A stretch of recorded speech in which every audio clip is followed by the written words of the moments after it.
Bonjour et bienvenue. Aujourd'hui, on va s'attaquer à une idée vraiment immense. On va parler du grand basculement de notre civilisation, comment on est passé d'un monde fondé sur le sacré à un monde qui repose presque entièrement sur le consentement. Passer du consacré au consentement. Juste ces quelques mots, et pourtant ça résume une transformation absolument monumentale de nos sociétés. Alors qu'est-ce que ça veut dire concrètement? C'est ce qu'on va voir ensemble. Alors la première question qu'on peut se poser, c'est d'où ça vient tout ça? Une théorie assez répandue nous dit de regarder du côté du siècle des révolutions. L'idée, c'est que ce serait là, à ce moment-là, que tout aurait été en quelque sorte planifié. On parle bien sûr de la fin du XVIIIe, début du XIXe siècle, la Révolution américaine, la Révolution française, toute l'Europe qui est en ébullition. C'est souvent vu comme le grand tournant, le moment précis où notre manière de voir le monde a complètement changé. Et cette théorie va même plus loin. Elle suggère que des groupes, comme par exemple les francs-maçons, auraient délibérément orchestré tout ça. Un projet sur le long terme pour démanteler l'ordre ancien, qui était basé sur les valeurs chrétiennes, et le remplacer par quelque chose de tout nouveau, le consentement de l'individu. Mais est-ce que c'est vraiment aussi simple que ça? Est-ce que c'est toute l'histoire?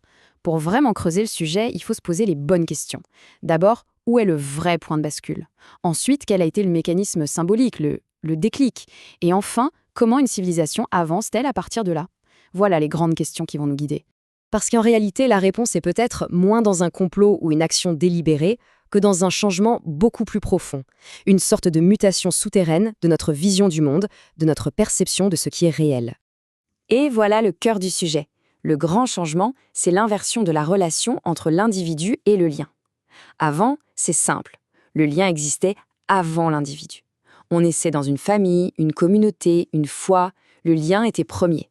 Aujourd'hui, c'est l'individu qui est premier et c'est lui qui choisit de créer des liens, comme des contrats. Et ça change tout sur la nature même de ce lien. Le consacré, c'est quelque chose qui nous dépasse, qui ne dépend pas de nos humeurs. C'est solide, ça structure sur le long terme. Le consentement, lui, il est instantané. Il est basé sur l'émotion du moment. Et donc, par définition, il est réversible, fragile. Le point clé à comprendre, c'est vraiment ça. Le lien sacré n'était pas vu comme un choix personnel. C'était une réalité objective, presque une chose tangible qui existait en dehors de nous. Ça impliquait une dette symbolique, une forme de transcendance et surtout une irréversibilité. Bon, maintenant qu'on a posé ces bases, voyons quelles sont les conséquences de tout ça. Comment ce passage au tout consentement fragilise en fait notre monde. On peut consentir sous emprise. Cette phrase, elle est terrible, mais elle met le doigt sur un problème immense. Elle pointe la faiblesse au cœur même du consentement quand il devient la seule boussole, parce que, par nature, le consentement seul est un outil assez faible pour construire une civilisation. Il est vulnérable à la manipulation, à la dépendance affective. Là où le lien sacré offrait une sorte de protection avant que le problème n'arrive, le consentement, lui, ne peut souvent qu'intervenir après, avec des recours juridiques, une fois que le mal est fait. Et ça crée un monde qui, mécaniquement, favorise certains types de personnalités. Attention, ce n'est pas un jugement moral, c'est une observation purement structurelle. Dans un système où tout est instantané, réversible, sans transcendance, les personnes qui savent naviguer l'instant, manipuler les relations, redéfinir les règles en permanence, elles sont avantagées. Le système ne filtre plus ces comportements. Prenons l'exemple de la famille, c'est très parlant. Les révolutions ne l'ont pas détruite, non, mais elles l'ont transformée. On est passé d'une institution sacrée, un engagement quasi ontologique basé sur la transmission, à une association affective, une sorte de contrat basé sur les sentiments et le bonheur individuel. Le résultat, une structure qui est, par essence, beaucoup plus instable. Alors, est-ce qu'on doit jeter à la poubelle la première théorie, celle du projet délibéré? Pas si vite. L'histoire est toujours plus complexe.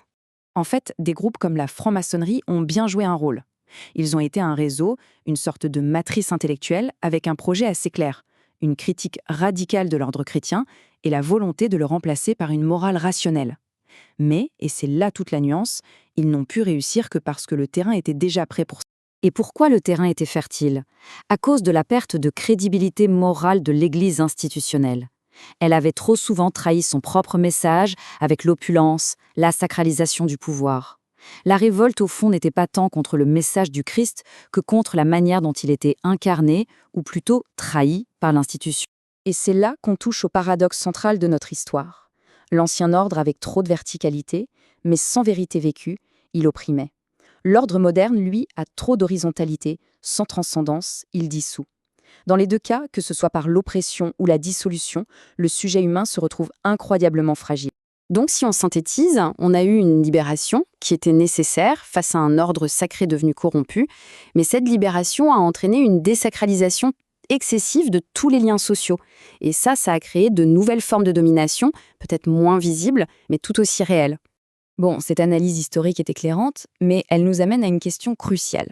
Et maintenant, où va-t-on à partir de là?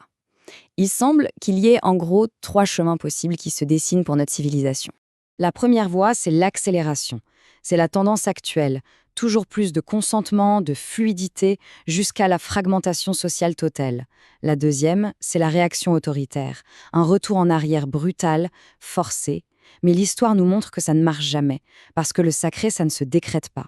Et puis, il y a une troisième voie, la reconsécration libre. La reconsécration libre, qu'est-ce que c'est? C'est l'idée de réintroduire volontairement des engagements forts, irréversibles, comme le mariage, des rites de passage, mais choisis librement par des individus modernes. Attention, il ne s'agit pas du tout de revenir en arrière et de restaurer les anciennes oppressions.